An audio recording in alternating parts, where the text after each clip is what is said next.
Start rolling. இவர்கள் ஆட்சிக்கு வந்ததும் செய்த முதல் வேலை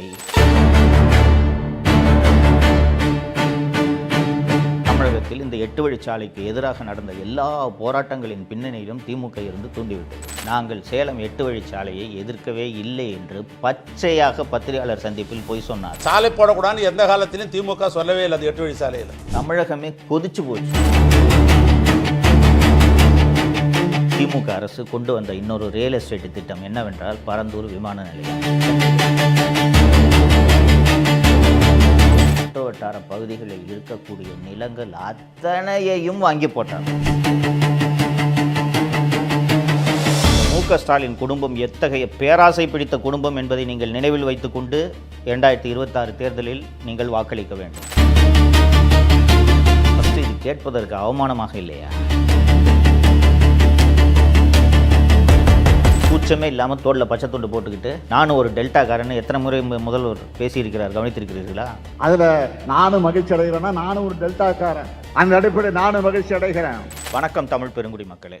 அதிமுக ஆட்சியில் முதல்வர் எடப்பாடி பழனிசாமி அவர்கள் சென்னையிலேருந்து சேலத்துக்கு 8 வழிச்சாலைன்னு ஒரு திட்டத்தை அறிமுகப்படுத்தினார். ஒரு பாலமோ சாலையோ தொழிற்சாலையோ அமைப்பதென்றால் அரசு நிலம் கையகப்படுத்த வேண்டும். அப்படி நிலம் கையகப்படுத்த வேண்டிய தேவை இருப்பதன் காரணமாக பல்வேறு பகுதிகளில், குறிப்பாக சேலம், திருவண்ணாமலை உள்ளிட்ட பகுதிகளில் விவசாயிகள் போராட்டம் நடத்தினார்கள். அரசு இத்தனைக்கும் 4 மடங்கு சந்தை விலையை விட 4 மடங்கு விலை கொடுப்பதாக அப்போது அறிவித்திருந்தது. ஆனாலும் அதையும் மீறி கடுமையான போராட்டங்கள் நடைபெற்றன. அந்த போராட்டங்கள், பெரும்பாலான போராட்டங்களை பின்னால் இருந்து தூண்டிவிட்டது திராவிட முன்னேற்ற கழகம். நான் ஏற்கனவே பேசிய வீடியோக்கள்லாம் சொல்லியிருக்கேன். அதிமுக ஆட்சியில் எப்போ பார்த்தாலும் போராட்டம் நடக்கும். என்னென்னா, அதிமுக ஆட்சியில் குறைந்தபட்ச ஜனநாயகம் இருந்தது. போராட்டம் நடத்த அனுமதிச்சாங்க. மக்களை அவங்களோட குறைகளை வெளிப்படுத்தணும், அதற்கான வாய்ப்பு இருக்கிறது தான் ஜனநாயகம். ஸோ அந்த போராட்டம் நடத்துறதுக்கான அனுமதி அளிக்கப்பட்டது. ஸோ மக்கள் போராட்டம் நடத்தினார்கள், விவசாயிகள் போராட்டம் நடத்தினார்கள். ஸ்டாலின் பச்சை துண்டு போட்டுக்கிட்டு இவரே போய் போராட்டத்தில் கலந்துக்கிறாரு. தமிழகத்தில் இந்த 8 வழிச்சாலைக்கு எதிராக நடந்த எல்லா போராட்டங்களின் பின்னணியிலும் திமுக இருந்து தூண்டிவிட்டது. அப்போ ஆக்சுவலி என்ன நடந்திருக்குன்றது எல்லாம் பின்னால் தான் தெரிந்தது. திமுக கடுமையாக இந்த 8 வழிச்சாலை திட்டத்தை எதிர்த்தது. ஆனால் திமுக எதிர்பார்க்காத ஒரு விஷயம் என்னென்னா, அதிமுக அரசு மக்கள் மற்றும் விவசாயிகளின் எதிர்ப்பை பார்த்துவிட்டு இந்த திட்டத்தை கைவிடும் என்பதை திமுகவினர் எதிர்பார்க்கவில்லை. திருவண்ணாமலை மாவட்டத்தைச் சேர்ந்த அமைச்சராக இருக்கக்கூடிய திரு ஏவ வேலு அவர்கள் என்ன செய்திருக்கிறார் என்றால், எப்படி இந்த திட்டம் செயல்படுத்தப்படும் சொல்லி திருவண்ணாமலை செய்யாருன்னு அந்த பக்கம் பூரா நிலத்தை வாங்கி போட்டுட்டாங்க. அதிமுக அரசு மக்கள் எதிர்ப்பெல்லாம் பார்த்துட்டு திட்டத்தை கைவிட்டுட்டாங்க அப்படின்னு தெரிஞ்ச உடனே, அந்த திட்டம் வந்தால் தானே நிலம் விலையேறும். இந்த ஆட்சி வந்த பிறகு அமைச்சராக இருக்கக்கூடிய திரு ஏவ வேலு அவர்கள் நாங்கள் சேலம் 8 வழிச்சாலையை எதிர்க்கவே இல்லை என்று பச்சையாக பத்திரிகையாளர் சந்திப்பில் போய் சொன்னார். இது நீங்கள் ஊடகங்களில் பார்த்தீங்கன்னா தெரியும், கூகுள் பண்ணி பார்த்தீங்கன்னா தெரியும். நாங்கள் சாலை போடுவதற்கு எதிரிகள் அல்ல, திராவிட முன்னேற்றங்கள் சாலை போடுவதற்கு எதிரிகள் அல்ல. விவசாயிகளை அழைத்து பேசி அவர்களுக்கு என்ன தேவை என்பதை புரிந்து கொண்டு அந்த பிரச்சனையை தீர்த்துவிட்டு சாலை போடுங்கள் அல்லது மாற்று வழி காணுங்கள். இப்போயும் சட்டமன்றத்தில் எடுத்து நாளைக்கு கூட உங்கள்கிட்ட படிக்கிறேன்.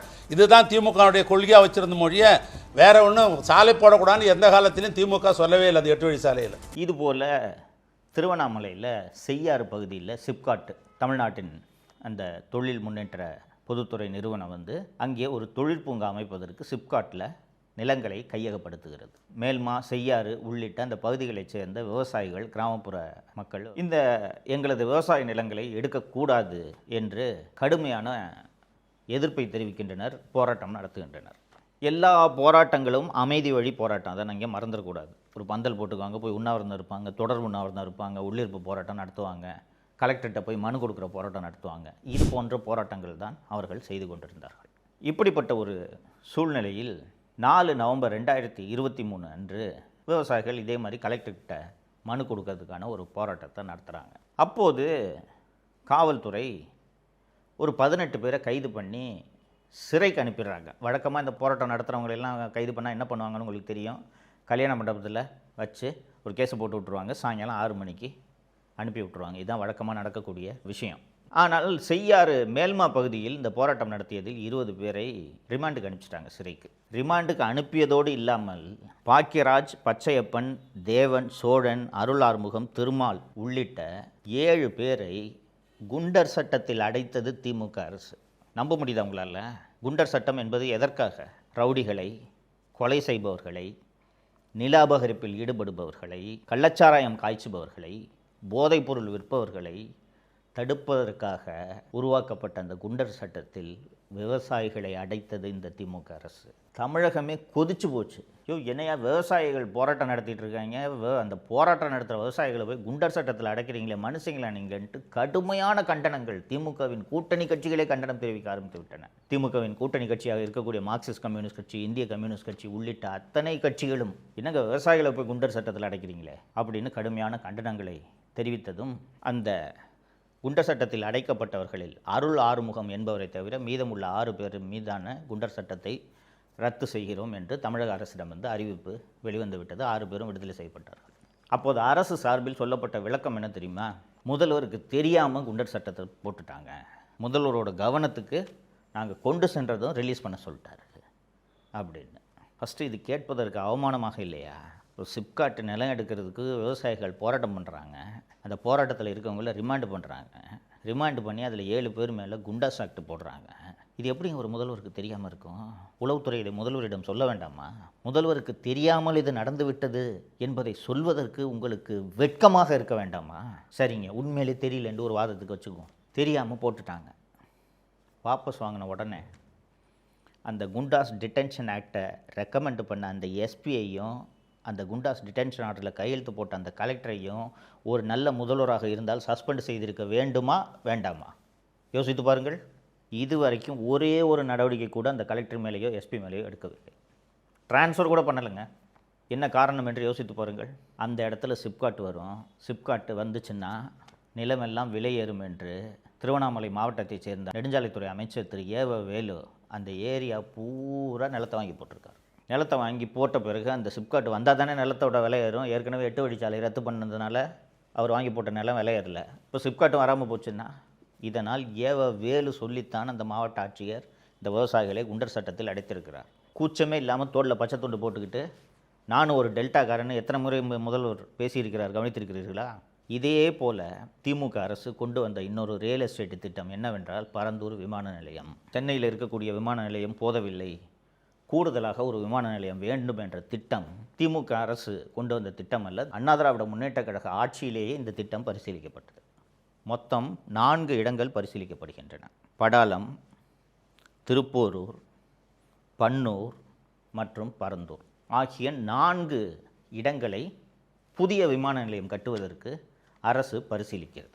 பரந்தூர்லையும் விமான நிலையம் கட்டினா எவ்வளவு விவசாய நிலங்கள் பறிபோகின்றன, எவ்வளவு நீர்நிலைகள் பறிபோகின்றன என்பதையெல்லாம் ஆராய்வதற்கு அண்ணா திராவிட முன்னேற்ற கழக ஆட்சியிலேயே வருவாய்த்துறை அதிகாரிகள் போய் அங்கே நில அளவையெல்லாம் செய்யும்போது அந்த ஊர் மக்கள் எல்லாம் சேர்ந்து எதிர்ப்பு தெரிவிக்கிறார்கள். எதிர்ப்பு தெரிவித்த உடனே பரந்தூரில் விமான நிலையம் கட்டலாம் என்ற எண்ணத்தை அதிமுக அரசு அப்படியே விட்டுவிட்டது.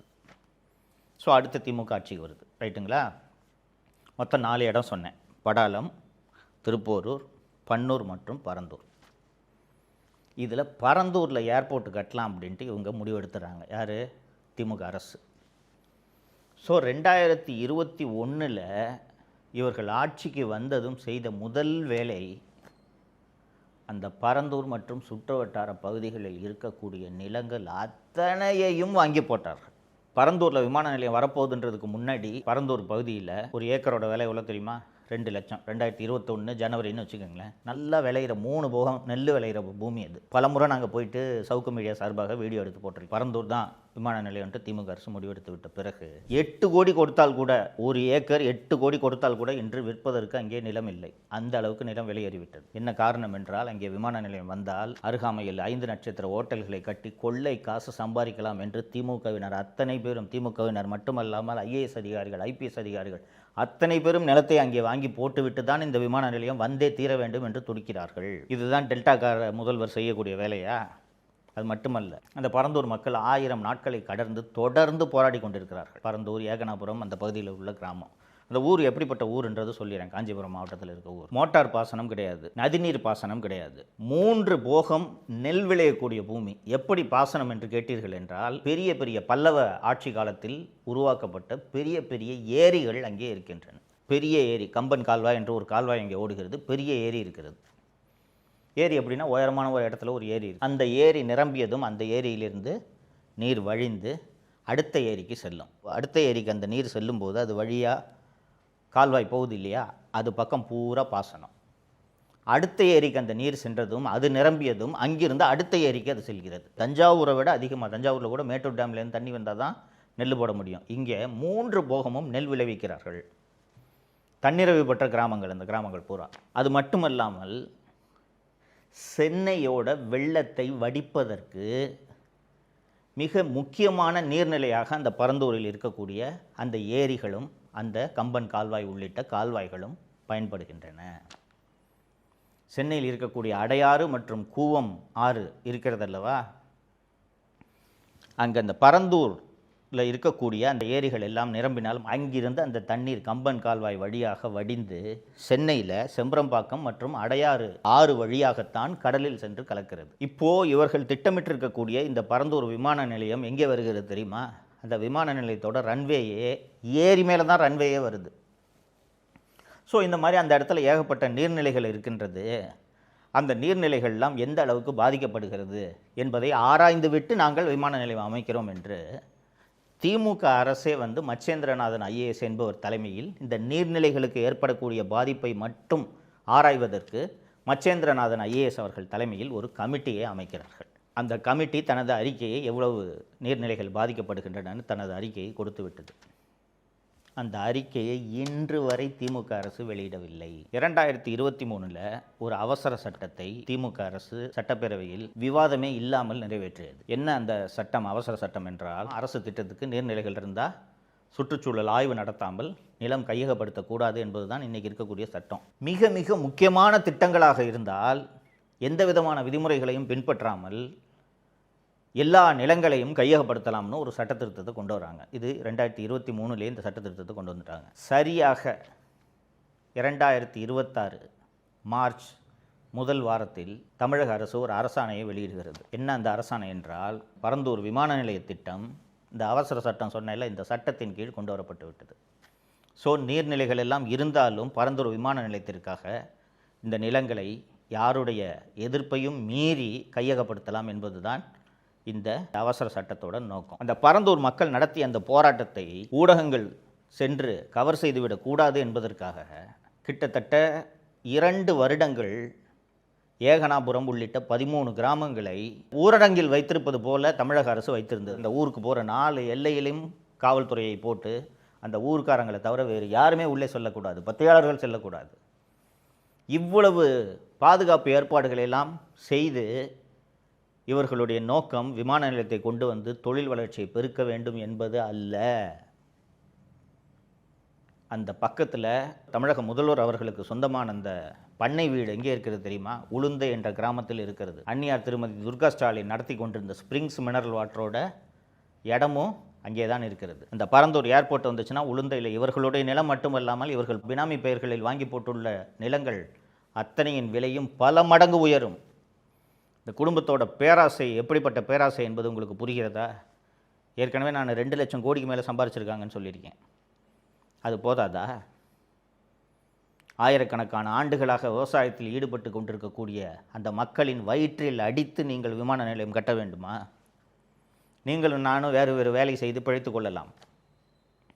தான் வச்சிருக்கிற 2 ஏக்கர் நிலத்தில் 3 போகம் நெல் மட்டும் விளைவிச்சு அதன் மூலமாக தனது வாழ்வை நடத்தி கொண்டிருக்கக்கூடிய விவசாயிகிட்டு கையில் பணத்தை கொடுத்து அப்பார்ட்மெண்ட்டில் போய் 8வது மாடியில் குடியிருன்னு அவன் எப்படிங்க குடியிருப்பான்? தொழில் என்னங்க பண்ணுவான்?